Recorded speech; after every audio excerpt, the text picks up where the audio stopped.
Hello everyone. Now this is Professor Seema Rais. Now subject is business law.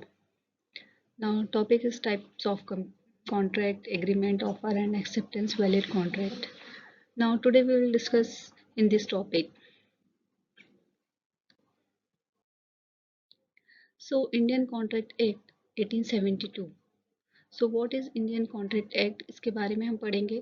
So Indian contract act के अंदर जो जो चीज़ें आती हैं उसके सारे बाद में हम डिस्कस करेंगे.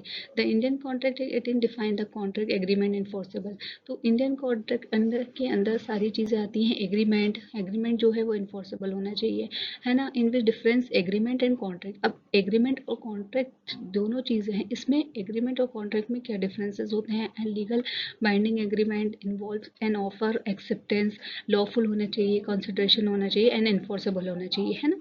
सो टाइप्स ऑफ कॉन्ट्रैक्ट, किस टाइप के कॉन्ट्रैक्ट होते हैं. Proposal, acceptance, agreement and contract. So first of all what is proposal. Proposal में अगर हम दो पार्टनर हैं या मैं किसी जॉब के लिए जाती हूँ, किसी ने मुझे जॉब के लिए ऑफर किया, तो वो एक प्रपोजल रहा. और अगर उस प्रपोजल को मैंने एक्सेप्ट कर लिया तो वो एक्सेप्टेंस बन गया, है ना. नाउ और एक्सेप्टेंस हम मैंने एक्सेप्ट कर लिया. अब हमारे बीच में सैलरी, हम लोगों की कॉन्ट्रैक्ट हुई, सैलरी जो है वो ऑफ़र की गई. सैलरी मैंने 1 लाख सैलरी मुझे मिली और वहाँ से बताया कि आपकी 1 लाख जो सैलरी है, और फिर मैंने उसको एक्सेप्ट कर लिया. ओके, तो ये क्या हो गया, एक्सेप्टेंस. अगर मैंने इसको बना कर दिया कि नहीं भाई 3 महीने 3 मंथ्स में जॉब करूँगी, उसके बाद मैं इस सैलरी पे नहीं कर पाऊँगी, तो वो क्या हो जाएगा, मतलब एग्रीमेंट के अगेंस्ट हो जाएगा. अगर मैं इसके बाद ऑफर एक्सेप्ट करने के बाद कुछ भी प्रॉमिस करती हूँ तो वो क्या हो जाएगा, एग्रीमेंट. प्रॉमिस जो है वो एग्रीमेंट बन जाएगा. ठीक है, यहाँ पे हम कंपनी के बीच में एग्रीमेंट हो गया. अब एग्रीमेंट में क्या है कि हमने अग्री कर लिया कि हम आपके इस प्रपोजल से या आपने जो एक्सेप्टेंस दिया है हम उस पर अग्री हैं.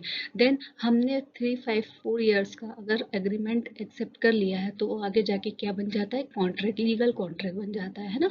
और कॉन्ट्रैक्ट जब होता है तो अगर 4 या 5 ईयर्स का होता है उसमें हम बीच में से ब्रेक नहीं कर सकते. और अगर हमने ब्रेक किया तो ये हमारा कोर्ट कोई जो है हमें वैलिड इनवैलिड हमारा कॉन्ट्रैक्ट कॉन्ट्रैक्ट जो है हमारा वैलिड होना चाहिए सबसे main.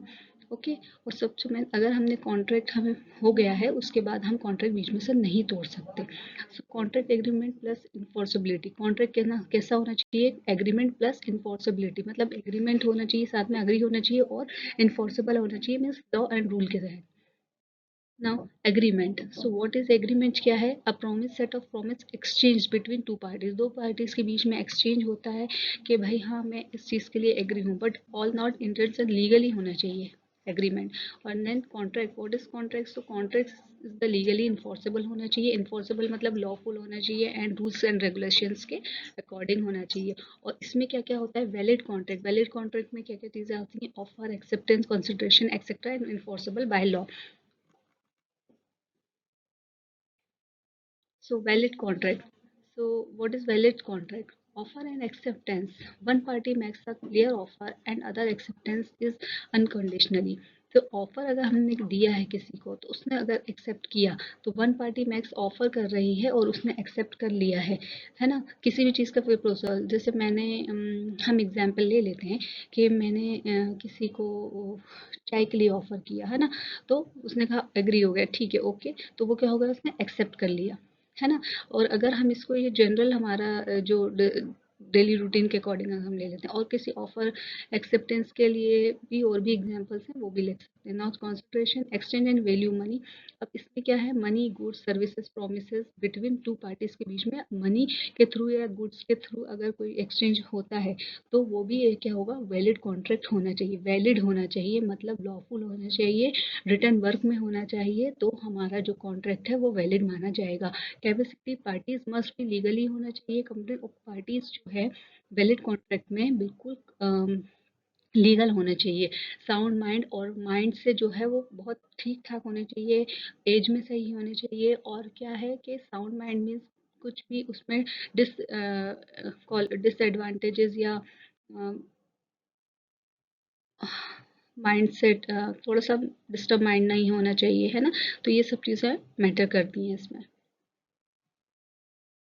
Contract of indemnity and guarantee. So what is indemnity? A contract is a promises by one party to the compensate another by the losses involving two parties with primary liabilities.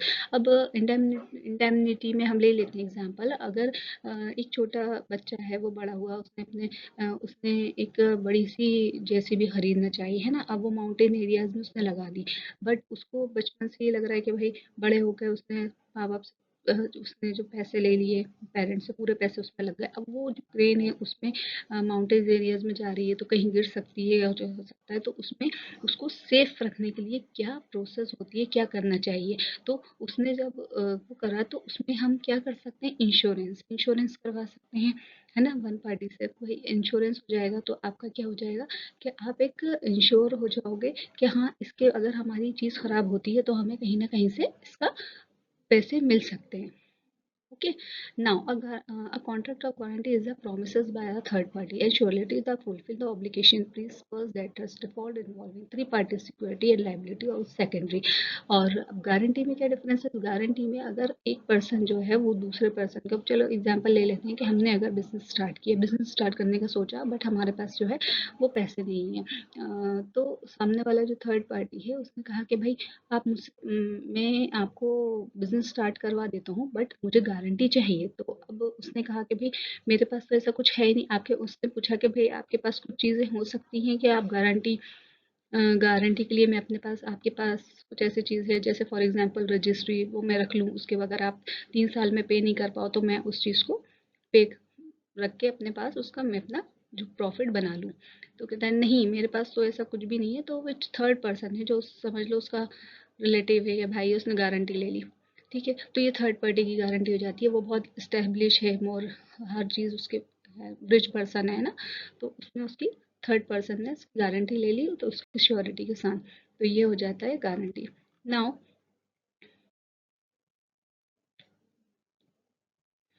Okay,